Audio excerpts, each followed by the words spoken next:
ओम नमः शिवाय। प्रभु जी, आज की कथा है महाभारत श्रृंखला में वन पर्व एपिसोड संख्या 74।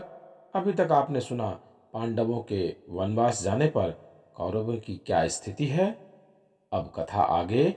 आज की कथा होगी धृतराष्ट्र के क्रोधित होने पर विदुर जी का जंगल जाना एवं पुनः वापस हस्तिनापुर लौट आना। आइए प्रभु जी कथा को प्रारंभ करते हैं।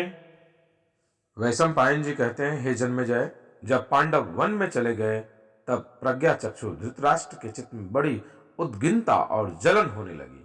उन्होंने परम ज्ञान संपन्न धर्मात्मा विदुर को बुलाया और उनसे कहा, भाई विदुर, तुम्हारी बुद्धि महात्मा शुक्राचार्य के समान है। तुम सूक्ष्म से सूक्ष्म और श्रेष्ठ धर्म को समझते हो। कौरव और पांडव के प्रति तुम्हारी समान दृष्टि है।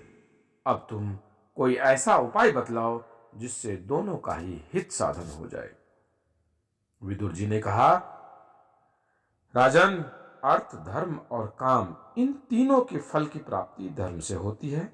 राज्य की जड़ है धर्म।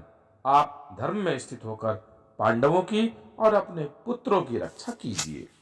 आपने पांडवों का जो कुछ छीन लिया है वह सब उन्हें दे दिया जाए। यह काम आपके लिए सबसे बढ़कर है।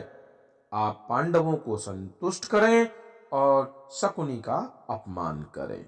यदि आप मोहवश ऐसा नहीं करेंगे तो सारे कुरुवंश का नाश हो जाएगा। तब धृतराष्ट्र ने कहा, विदुर, यह तुम क्या कह रहे हो? तुम पांडवों का हित चाहते हो और मेरे पुत्रों का अहित। मेरे मन में तुम्हारी बातें नहीं बैठती। तुम बार बार पांडवों के पक्ष की बात कहते हो। भला मैं उनके लिए अपने पुत्रों को कैसे छोड़ सकता हूं? विदुर, मैं तो तुम्हारा इतना सम्मान करता हूं और तुम मेरे पुत्रों का अहित चाहते हो। अब मुझे तुम्हारी कोई आवश्यकता नहीं। तुम्हारी इच्छा हो तो यहां रहो अथवा चले जाओ। इतना कहकर धृतराष्ट्र उठ खड़े हुए और झटपट महल में चले गए। धृतराष्ट्र की यह दशा देखकर विदुर ने कहा, अब कौरव कुल का नाश अवश्यंभावी है। ऐसा कहकर उन्होंने पांडवों से मिलने के लिए यात्रा कर दी। वहां पहुंचकर विदुर जी ने पांडवों से धृतराष्ट्र के व्यवहार का वर्णन किया। इधर धृतराष्ट्र की आज्ञा स्वीकार करके संजय ने काम्यक वन की यात्रा की।